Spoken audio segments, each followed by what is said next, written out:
Well, hello, and happy Saturday to everyone. I hope everyone's weekend is going great so far. I am super excited here.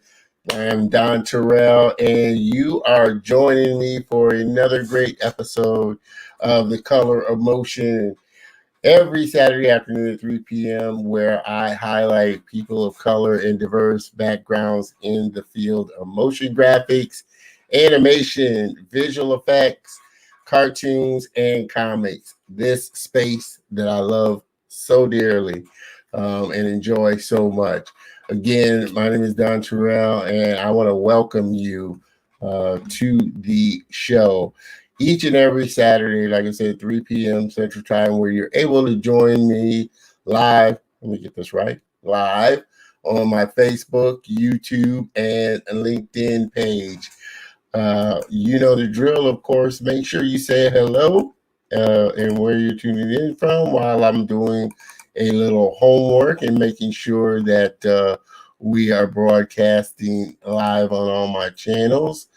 Got a couple of Mr. Shapiro from New York. How are you doing? A very faithful friend there. I appreciate you tuning in. Miss Karen Jackson, thank you for tuning in. Hope you have been safe and well. It's been a while since we've actually, she goes to my church, so it's been a while since we've seen each other. We've been out of church for a while. Mr. Shapiro, again, we appreciate you tuning in, as always, from New York. I always wanted to learn about animation and how to create custom videos. Well, this isn't specifically to learn about it, but you'll get to really connect with how other creatives are doing, which does lead me to my point. If you happen to be tuning in from my other pages, you may need to give Facebook permission, StreamYard, to give if you're tuning in Facebook, let me get this right. If you're tuning in from Facebook, you may need to give StreamYard permission to pull your comment in avatar. Make sure you go to this LinkedIn or this link right here. Well, I'm really struggling through this one. StreamYard.com/Facebook to give Facebook permission or StreamYard permission to pull your avatar and comment so I can show you some love for sure. Again, if you see I'm looking off to this side, I'm looking at my other computer, making sure that I'm broadcasting as I should be from all my channels.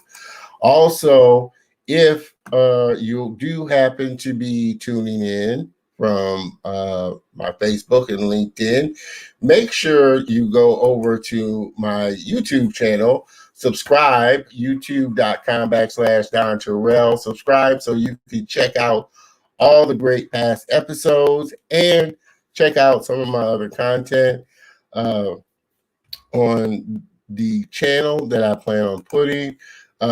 Miss Karen, there for sure, I'm going to be putting in some other videos about animation, some software tutorials, videos, how to create videos. So if you subscribe to my YouTube channel, you'll be able to check out a lot of other videos on there that will be more kind of specifically talking about how to create animations and things like that. So please make sure that you check out my YouTube channel, youtube.com/Don Terrell. Okay, let's see here. Miss Lyons, Miss Elizabeth, future guest coming on the show. Ayo, Don, it's finally sunny in Pittsburgh. Actually, it's sunny here in Houston too. We're still tripping out from the cold freeze that we had last week. So that tells you how crazy Houston weather is for sure. But glad it's nice weather there in Pittsburgh because I know it's that time of year for sure. Okay, we are almost ready to go. I'm super excited about the show. I've been looking forward this all week connecting and sitting down, and we had a little time to sit and jib jab about some things before the show. But this is a super talented brother that is crazy talented in illustration and story art, story design. So we are going to check out some of his work, check out what he's doing, where he's coming from, where he plans on going, and just having a great conversation for the next 40 minutes or so. So I am almost ready to go. Again, make sure you say hello because I always want to give viewers a shout out on the channels for sure. Okay, I am broadcasting on all my other channels, so I think I'm pretty much good to go here. Super excited. And again, I want to thank everybody for taking a little time out of their Saturday afternoon, checking out the show.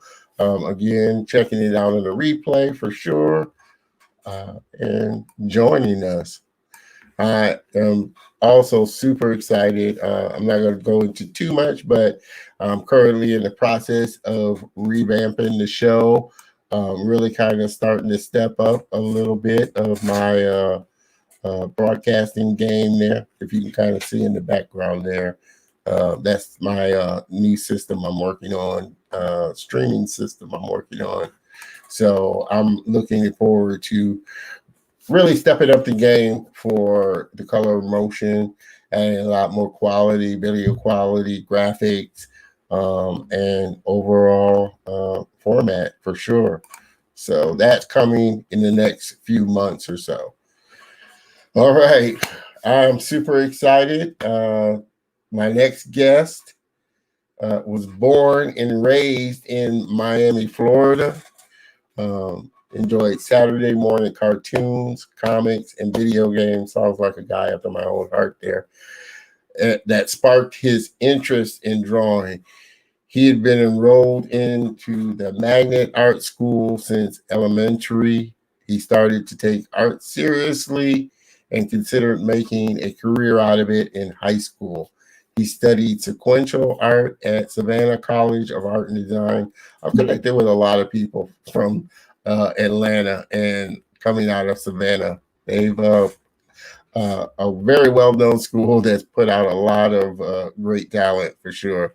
And after graduating, he was on his way to start his professional career doing something he had a passion for. So I'm looking forward to diving into that passion and really talking with him. So please, everybody, welcome my very special guest, Mr. Darnell Johnson.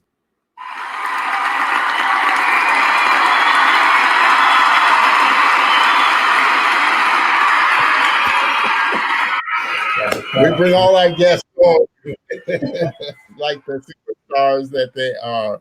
Welcome, Mr. Darnell. I hope everything is going well with you, and welcome to the Color of Motion. Yes, thank you for having me on. I appreciate it. Thank you. Super excited to sit and dive into just a nice conversation with you. Like I said, we were doing a little talking before the show, but I guess starting out with, like I said, you're kind of like me, one of those kids that just love cartoons, comics, and video games. Was that the type of kid that you were growing up? I mean, that was your whole world. Yeah, I love playing video games. I was late to the game when I owned my own system. I played a lot of video games at my friend's house until I was able to get my first system, which I think was a N64 at the time.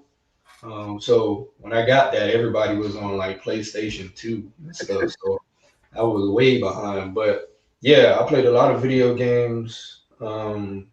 Watch a lot of cartoons. Like in the bio you just said, Saturday morning cartoons was where it was at for me. They didn't have cable, so the ABC, the WB, all those different shows on there. I watched the X-Men shows.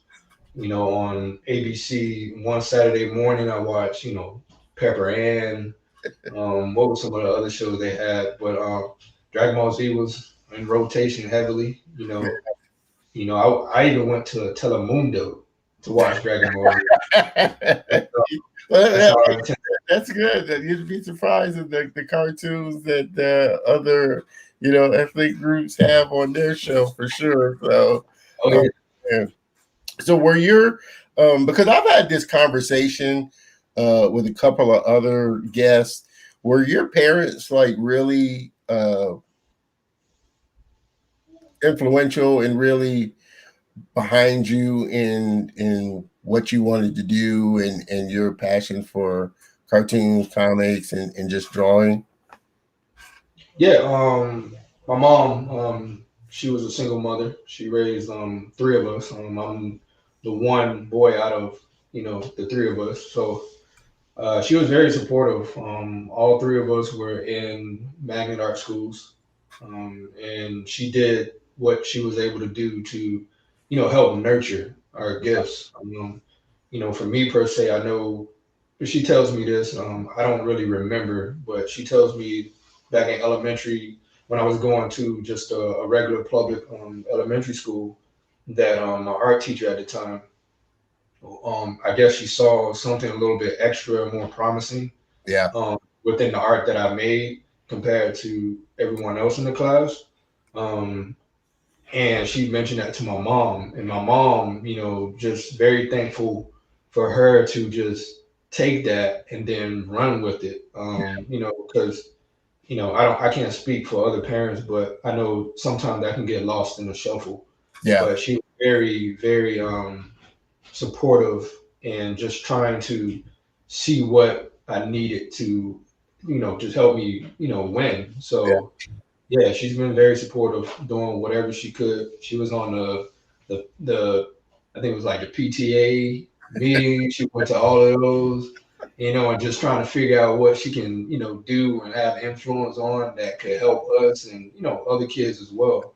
yeah, But and just watching her, she's a very hardworking, and I would say a lot of my work ethic came from her and just being, on top of her stuff and yeah, just put effort and time.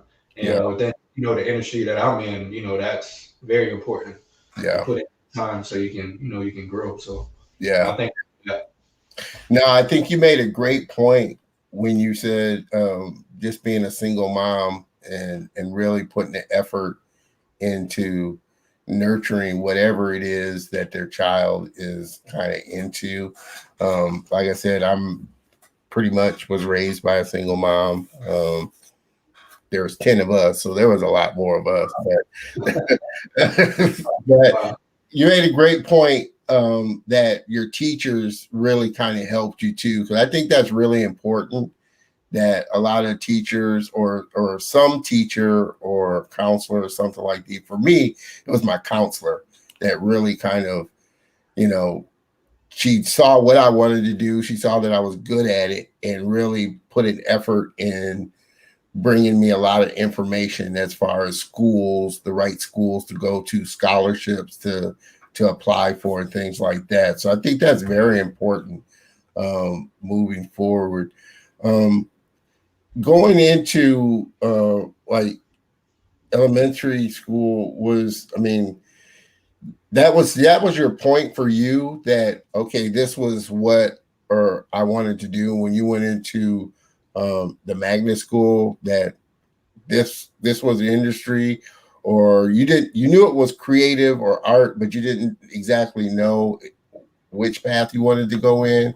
Was that where you kind of discovered I want to do illustration, I want to do design? Um, Elementary school, not so much. In elementary school and even in middle school, it was more of like, hey, I'm pretty good at this.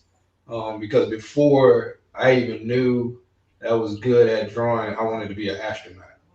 That was my thing. I went to space camp. That's an Wow. experience. That was an experience. I don't think a lot of kids where I grew up had. Yeah. So to even just get out of my state to begin with, and then, well, go further up in my state, because it was still Florida, but it was just further up. Yeah. And just experience that. That just opened my eyes to, just different parts of the world, and I got to meet a lot of different people. But as far as like art and really wanting to pursue it as a career, I don't think that happened until like high school. Because in high school, that's when I discovered Photoshop. Of all places, it was in my photography class, but it wasn't in the art class. Yeah. So Yeah. Yeah. that's a whole other story. I had to like beg my art teacher to kind of let me go into photography, not to take pictures, but to just get on Photoshop. Yeah. Wow. And quickly I learned, my photography teacher wasn't about, just me working on Photoshop. Yeah, they were about photographs. Yeah. So I was like, you know what? Could I go back? So I was able to get back into art. And it was there where, you know, college is looming around the corner. So there was a lot of programs like, cause I was in like an AP art program. Yeah. So advanced placement program. So we had to put together a portfolio so that we can apply to art colleges. And it was around about that time when I was like just really thinking through what's going to happen after I leave high school. Like, um, so I started researching what artists do and looked into video games and cartoons and stuff because I knew people drew them. I just didn't know how to go about getting into that Yeah. industry. So people would tell me, "Oh, you just need to go to California or go to art school, and they'll teach you what you need to do and whatnot." So that's kind of how I was directed to go into art school at the time. But I would say this though, the kids now, like you can do like online classes, Yeah. you know, Yeah. and that wasn't heard of back, when I was about to transition out of high school to college. But if they had that when I was leaving, I probably would have went that route. But I don't regret going the route I went.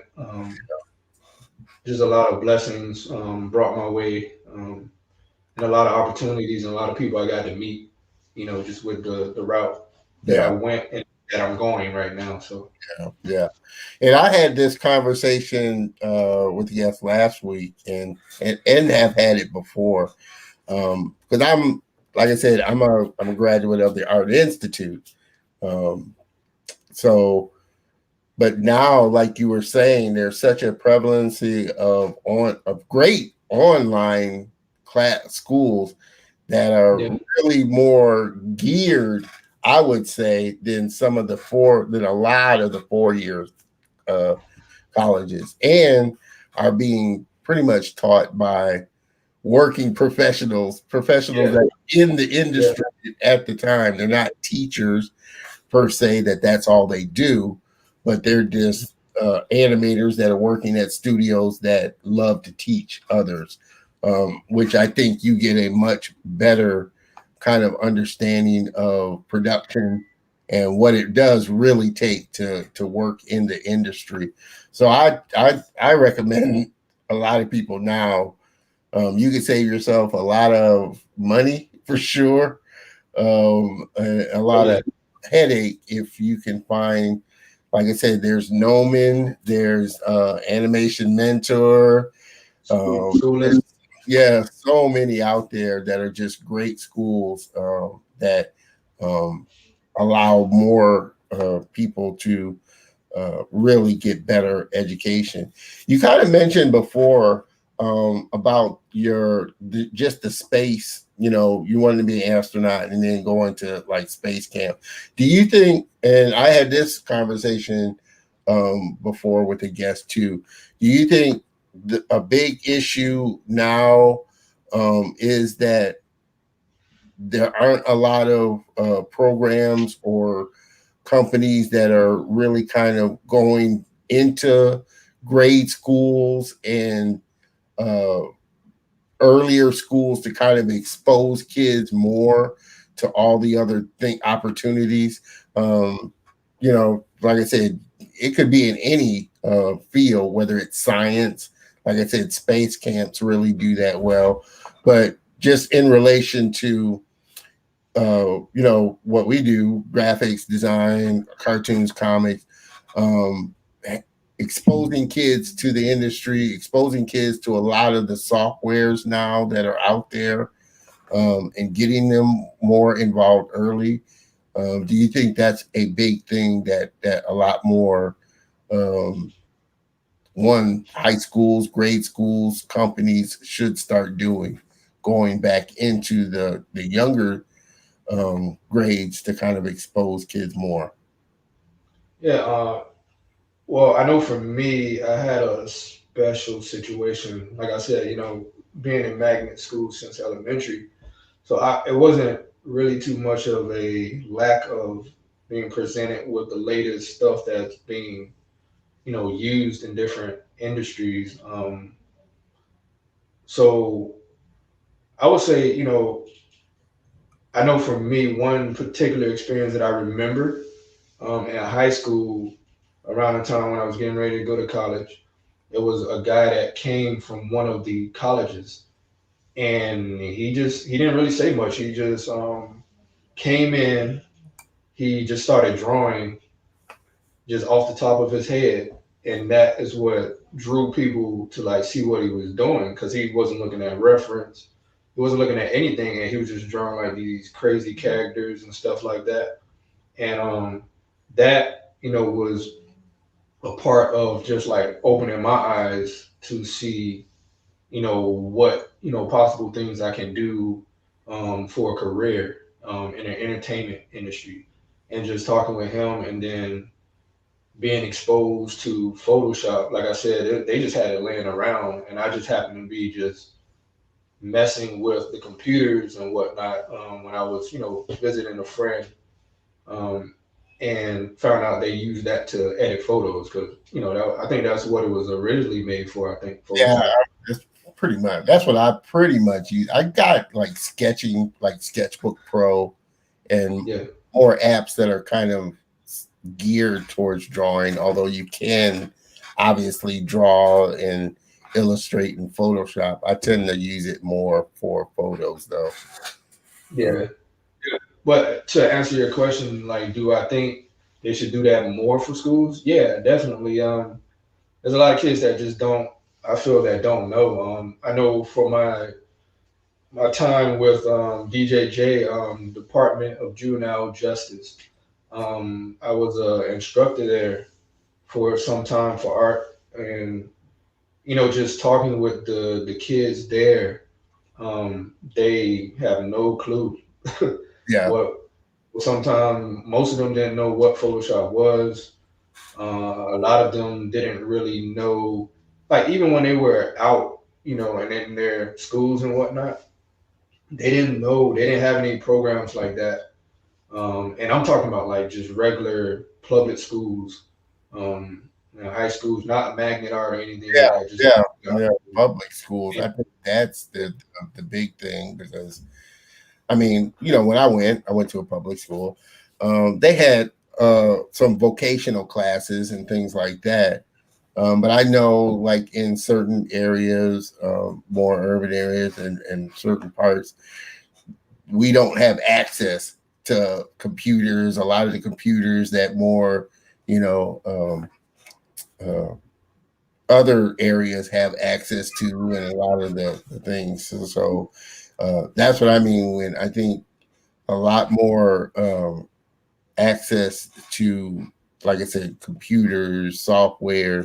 I mean, it's a little easier now because everybody got most people have a computer and things like that. And software is, you can find some good free software now that you can download to really kind of start to, you know, wet your whistle in the industry. But I think going back and really bringing people that have become successful going back into a lot of these more remote schools to, like I said, expose kids to the possibilities of what they could do.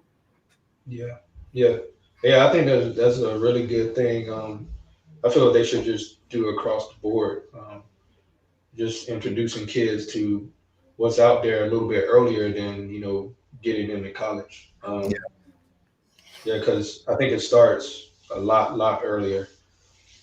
So what was you went to Savannah College, and it's funny because a couple of guests back I interviewed a lady, Salve Black, who at Savannah now getting ready to come out.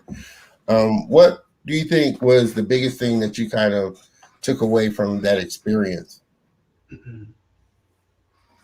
The people I met, my professors, excuse me, I would say, my professors were really influential and willing to try to, just implement the things that we were interested in learning.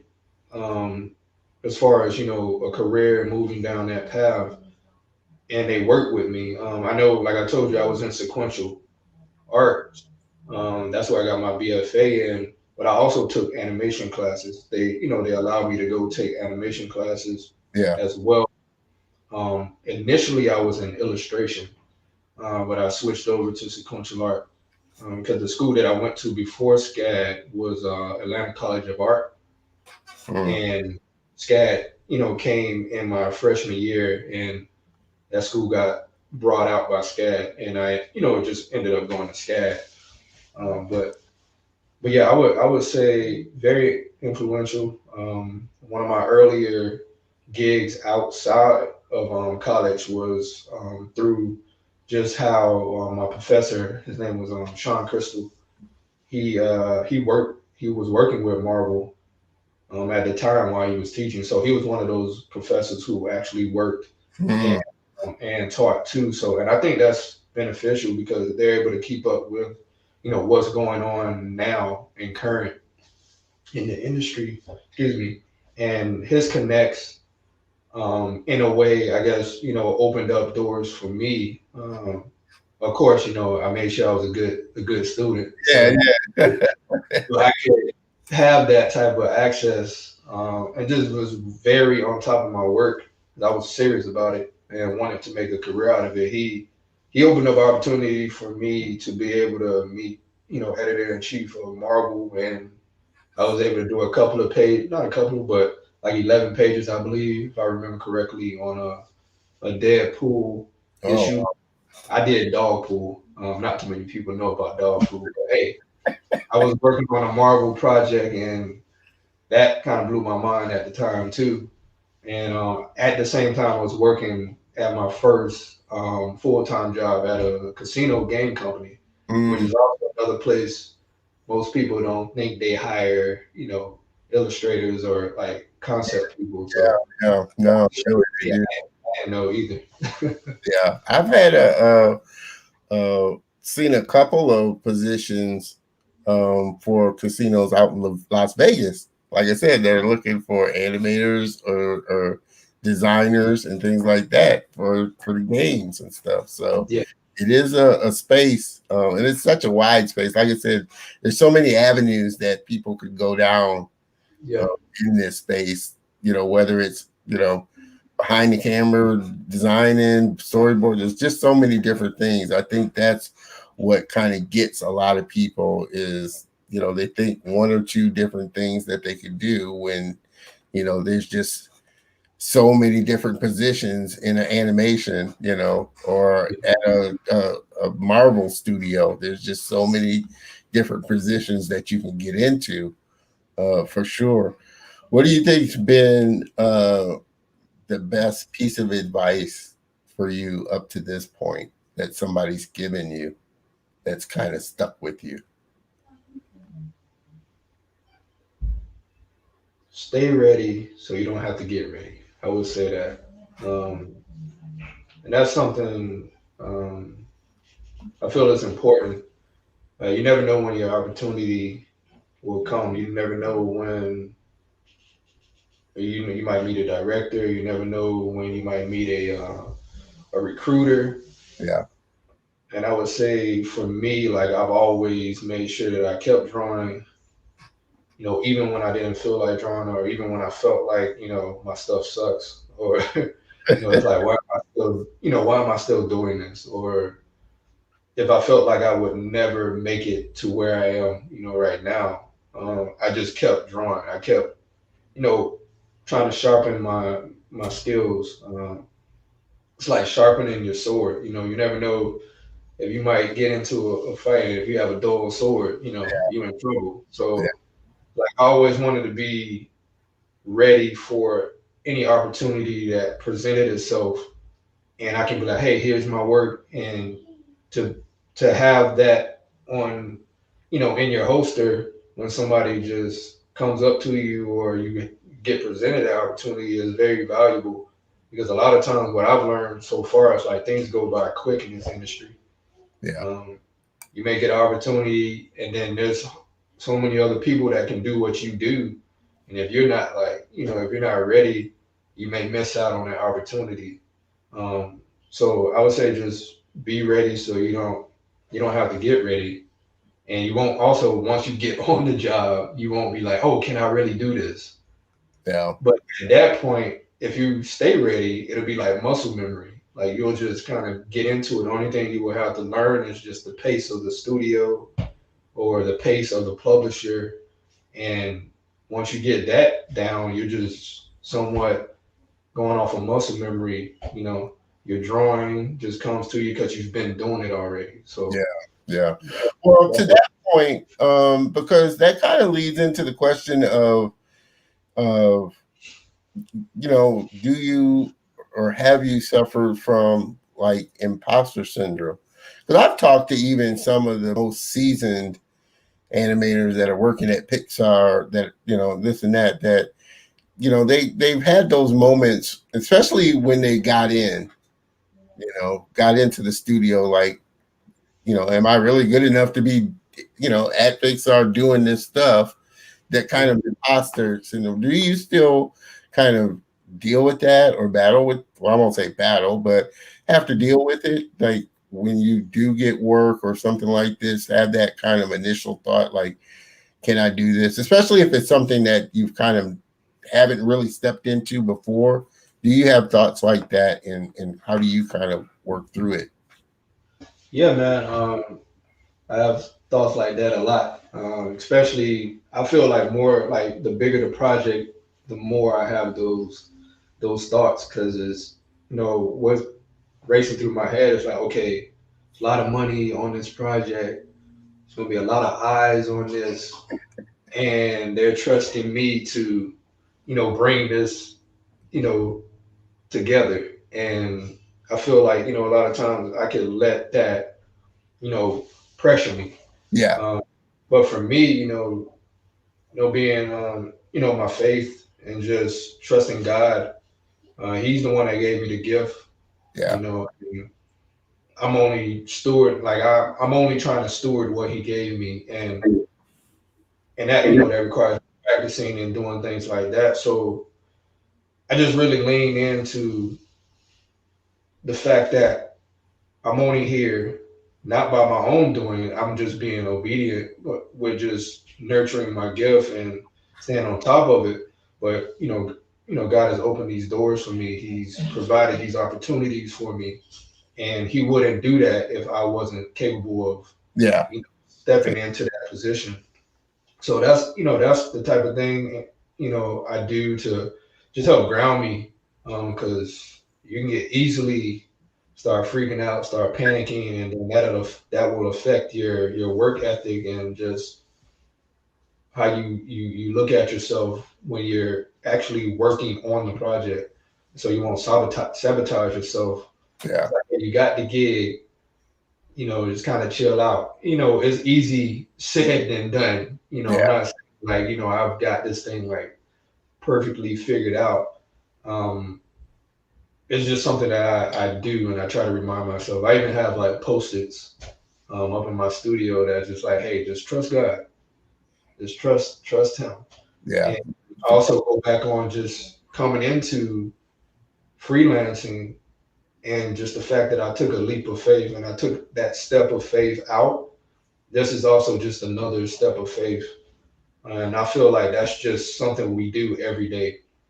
Every day is, you trusting, for me, me trusting God, and you just trusting that things are going to happen the way you need them to happen, or they're going to happen to your benefit or whatnot. It's Yeah. almost like driving a car. Yeah. Like we don't know we're gonna get into a car crash, but we get in that car in faith that it'll get us to point A to point B. So it's just that type of thinking that I try to get to through the nervousness and all the Yeah.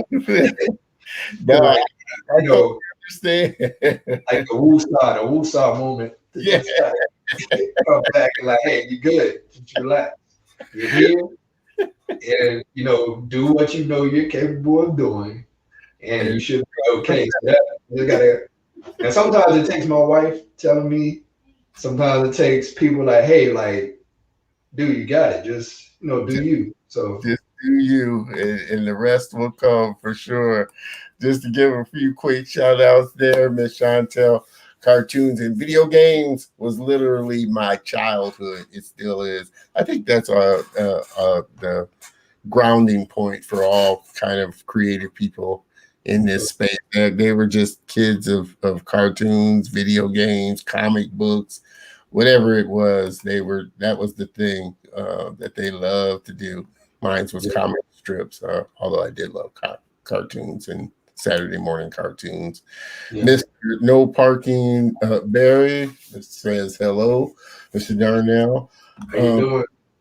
we are going to take a little shift and uh, ask you. I wanted to ask you about just the need for diversity and kind of what we're seeing now kind of arise in this industry.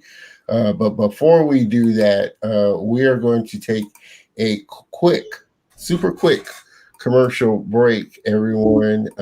And we are going to jump right back into it for sure. Tune in.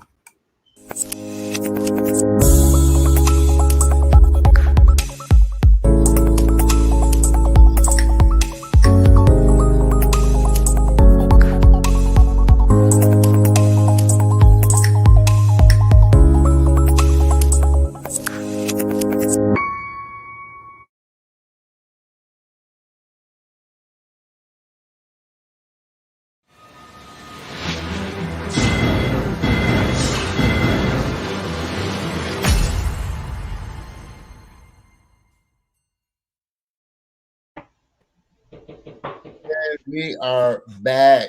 I am back with my very special guest and friend, Mr. Darnell Johnson, illustrator extraordinaire and story artist. We're starting to see a real big influx of art, and I've got some of your art up here now.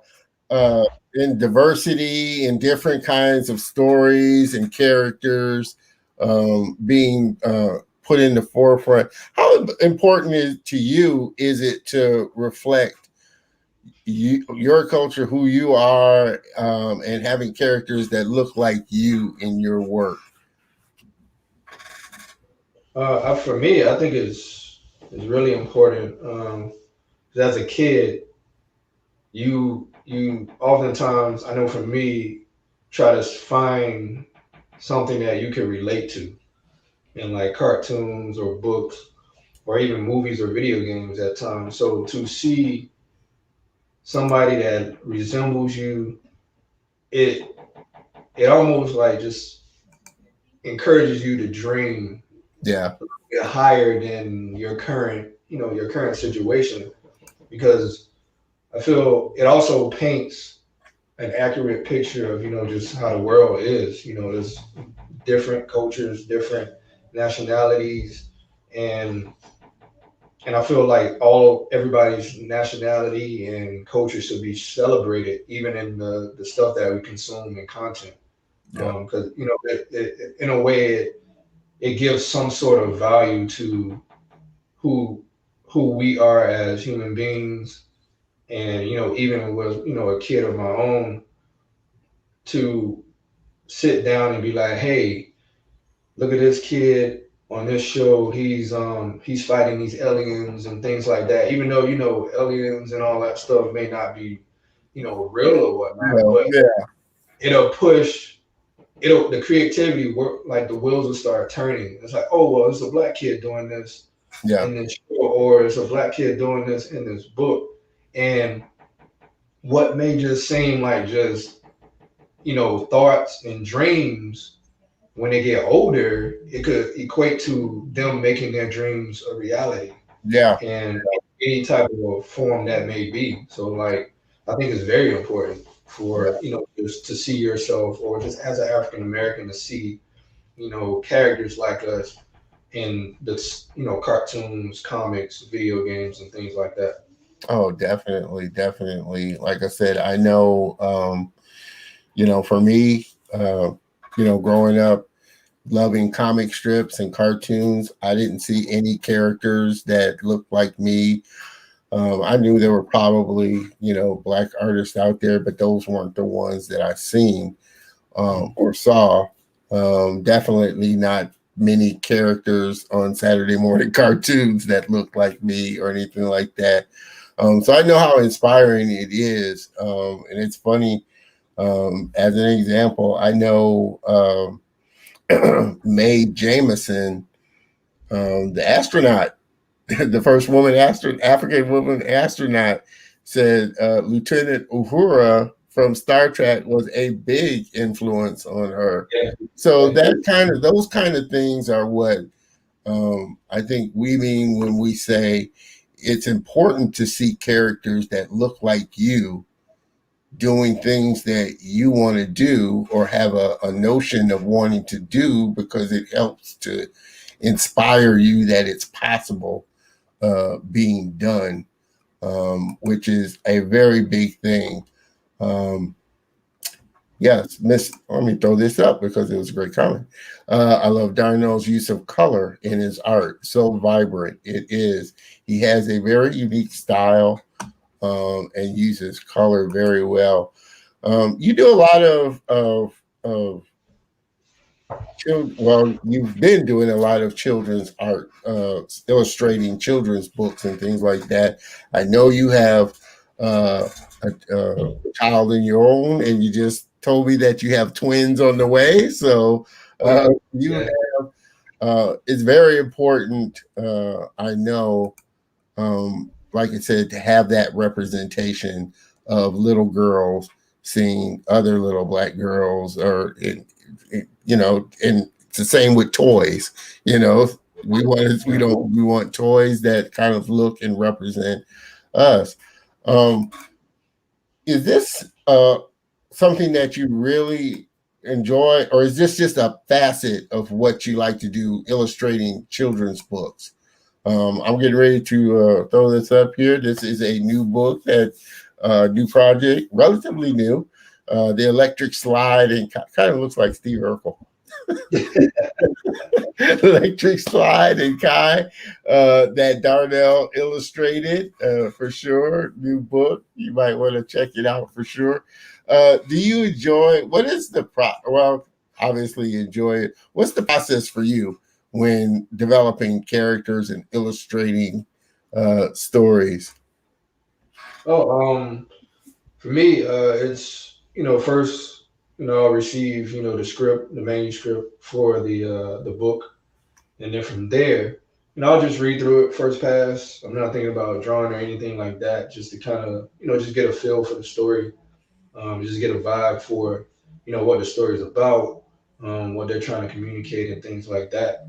And then I'll read it again, but this time I'll read with just trying to visually think of characters, and I'll probably do some quick little doodles in my sketchbook or on the computer, as I'm reading it on the side on my other screen, and just really try to play around with how these characters may look.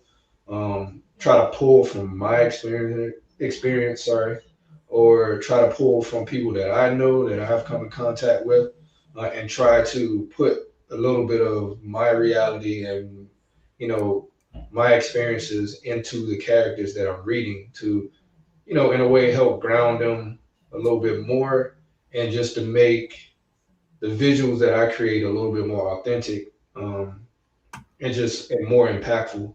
And then from there, I'll just keep fleshing out the characters. Once the characters are done and the editors are good with how the characters look, because what I've learned in the publishing industry is a lot of revisions. Not that your stuff isn't good, it's just more like trying to mold and shape Yeah. it to be the perfect, or not perfect, but like the best that we can make it for the story in its whole. Yeah. And so from the characters, that's when I start doing sketches for each of the pages, just loose and rough sketches, clear enough so that it can be understood, you know, what they're looking at when they're reviewing the pages and whatnot. Again, another round of edits just to make sure composition is all correct. Because at this point, there's no color right now; it's just black and white for the most part. And then from there, that's when I started making my color passes. I know with Electric Slide and Kai, we went straight into just the final color. So from the sketches, and then there were maybe some edits, I believe, even on the final illustrations where I may have had to shift colors a little bit Yeah. or adjust lighting and how I rendered it or whatnot. But I would say within a few days or whatnot. Well, the whole project took, I would say, almost a year, Okay. Wow. almost a year, just so kind of going back and forth. Yeah. So this is my debut book, so I'm still kind of new, and I may be off on like how long it took. Things just kind of blurred together. Um, but I did enjoy working on it, and it just helped me learn a lot. Like I like to make sure I come away from different projects or different jobs that I do having learned something from it Yeah. to help further me in my career. Well, and to that point, because I know this probably did take some months worth of work to project wise. Is it hard for you working on different projects or multiple projects at the same time, or how do you tend to kind of shift gears, working on this illustration project, working on this book at the same time, and jumping around from project to project? Or do you try to keep it, well, obviously, I mean, you try to get as much work as you can, or the type of work that you can, but how do you manage working on multiple projects but not overloaded to where, like you said, you're just working on so many projects? Uh, I would say I haven't figured that out yet. And I would say even more so now, I'm still really trying to figure that out within this season of life, being a father and a husband. Those will take higher priority over just even with what I do with my job. Yeah. But yeah, just trying to figure that out. I still do multiple gigs, because I'm freelancing right now, and I think while I was working on Electric Sliding Kai, I was working on a graphic novel which was 200 and something pages, Mm, both of that at the same time. And my son was born around that time, well, so it was a lot to juggle. I would say I have my moments where I'm just like cruising, when I'm able to hop back and whatnot, and then life throws its things at you, and things don't pan out how you plan them out. Sometimes I'll stagger my projects, but you never know if you may fall behind a little bit, um, and have to end up doing it at the same time or whatnot, or it may go over a little bit. So it's still somewhat of a balance, but I feel that I have like a max amount of projects that I'll take, just knowing that. yeah. And also, like, let's say if I have a huge project, I won't take on another huge project. I'll just take on like small little quick Yeah, projects that I can do within like either a week or a couple of days so that I can go back to, yeah. working on the bigger project. So that's something that I had to learn the hard way. uh, because working on the graphic novel and this picture book, Electric Sliding Kai, was, I'm staying up to 3 o'clock at times, or staying up the whole night at times trying to get, Yeah, stuff done for the art director. So yeah, man, I think it's something that I feel will be I wouldn't say a struggle, but it will be something that I feel would be always a balancing yeah. Balancing act. act. Yeah, You could never have something perfectly balanced. So I feel it would be something that I'll be dealing with for, however long, yeah. I'm blessed to be in this. So Sure, for sure. Well, I'm curious, where do you kind of, I mean, because like you said, you're doing a lot of different things, and different opportunities starting to come open up for you.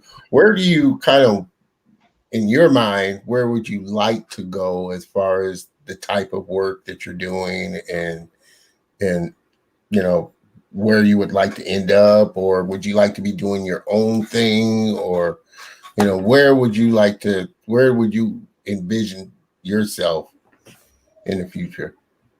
uh right now, I know I want to be in animation as a story artist. That's like where my passion is right now. I fell in love with just cinematography. For like I love watching animated movies. I love watching live action movies. That's something that me and my wife do. We're always trying to catch the latest movie. Well, with a child, you can't just go on open night. Um, but we did that a lot. We were there on opening night. So doing storyboarding. I don't know, like right now going to that director's role is not where I'm looking at right now. I enjoy drawing, and I know there's directors out there that still draw and things like that, but I'm more focused on wanting to be hands on with the drawing and everything. And so storyboarding kind of marries the two for me, Yeah, to be able to just tell a story sequentially with the drawings that I do. So it's kind of bringing me back to what I went to school for, yeah, um, and also just seeing a long form of a story being told out is awesome to me. I love sitting in the theater and just watching a movie all the way through for like an hour or 2 hours or whatnot. And speaking of that, movies are getting longer, which is awesome. If they're good, I'm all for the hour and a half or 2 hours almost movies. So that's kind of where I'm at right now. I still want to be in the publishing, doing like kid lit, um, because I have ideas of my own, stories of my own. So I feel like I would like to start there first to try to build an audience and to try to build like a foundation on what the worlds that I'm trying to create would be about and things like that, and then like bring them into to animation. yeah, Um, and that's just kind of where I'm thinking at. yeah, yeah. Now, to that point, you were doing your book is kind of a children's book, but was the graphic novel more an adult, or not adult, but an older crowd? And if so, which do you kind of like more, illustrating and doing stories for children, or more the adult type of graphic novel, maybe more, cerebral type of stories?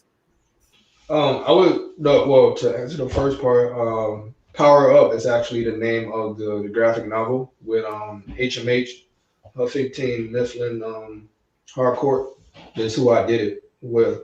It was more so for middle schoolers, so it Okay, wasn't like it adult. wasn't like, okay, Yeah, so it's still within the kid lit, genre for the most part.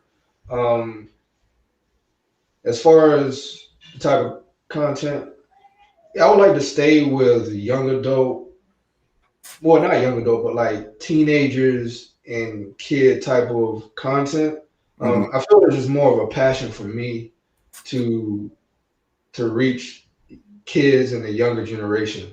Yeah, I do that even on the outside of what I do as drawing. Like even in my church, I serve in the kids ministry where I'm able to interact with kids and things like that because they're the future. yeah, And I think a lot of their stuff can be cerebral too.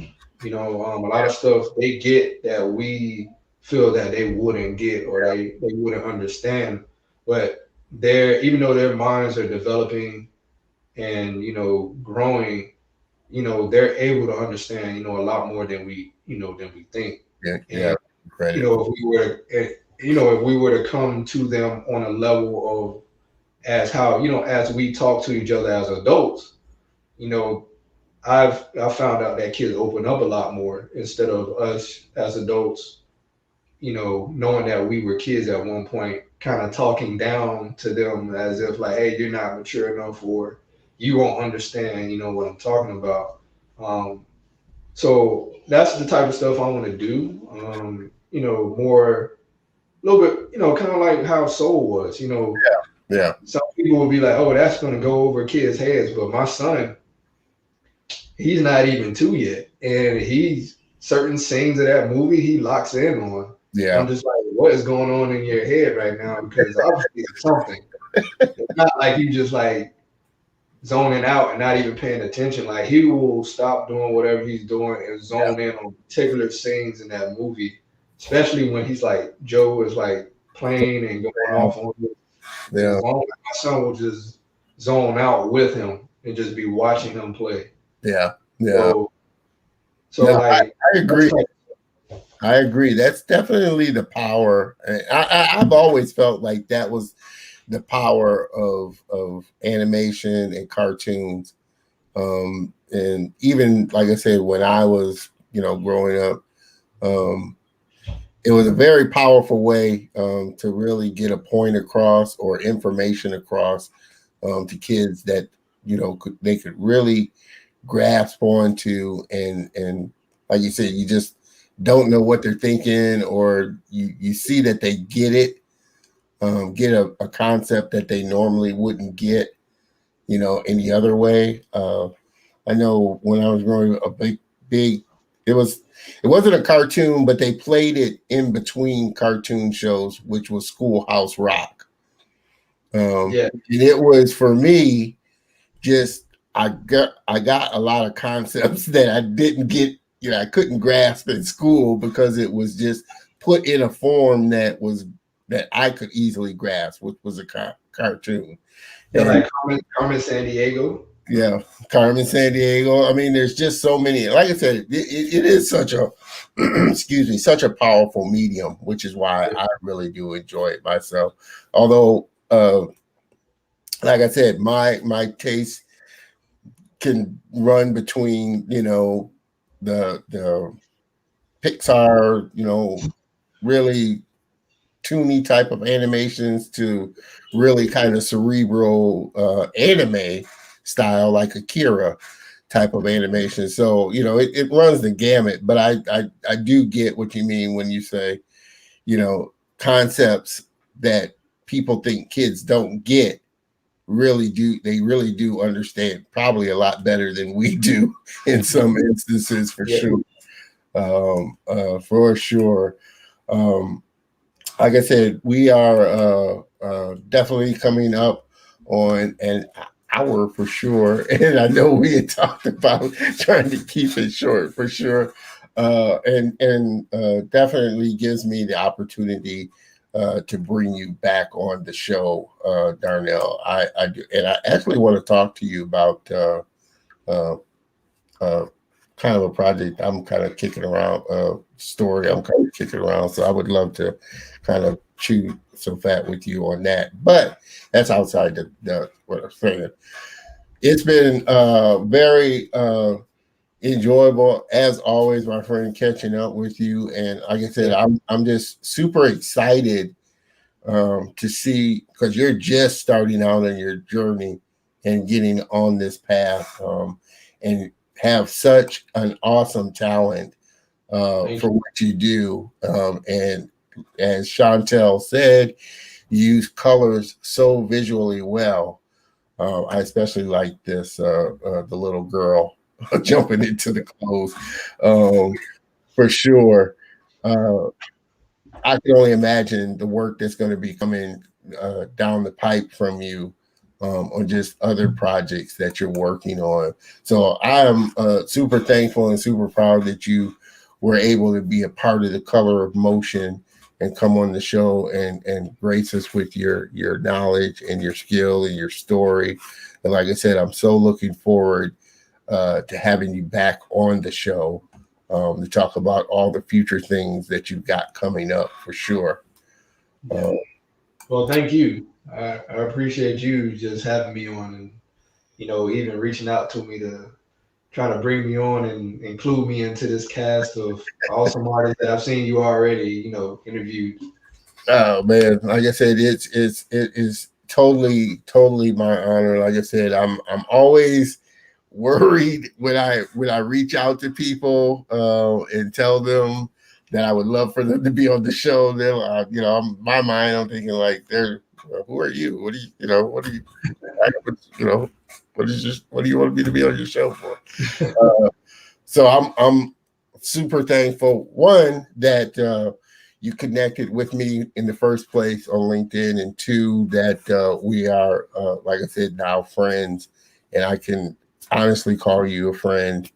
That I really do enjoy the work that you post and the things that you're doing, for sure. So thank you for being on the show. Everybody, and everybody, make sure that you connect with Darnell. Check out his stuff. Like I said, he does some awesome work. You can connect with him on his Instagram channel. He's got a lot more work on there, a lot diverse pieces on there for sure. Just awesome work. Underscore Darnell Johnson, underscore again, at Instagram. Check out his website, Art of Darnell Johnson .com, and you can see more work with him and connect with him there. He is active on LinkedIn, so you can find him on LinkedIn for sure. That's how we got connected. And like I said, I appreciate you so much for being on the show. If you could just hang around for just 1 minute backstage while I close out the show, I would like to, like I said, thank you again, just personally. But Darnell, it's been a joy having you on, and such an honor having you on, and I appreciate that for sure. Yeah, it's been an honor for me as well. And again, thank you. Appreciate it. All right, everybody, please check him out, connect with him, and give him a round of applause. Again, Darnell, if you could just hang around for just 1 second after the show. Okay.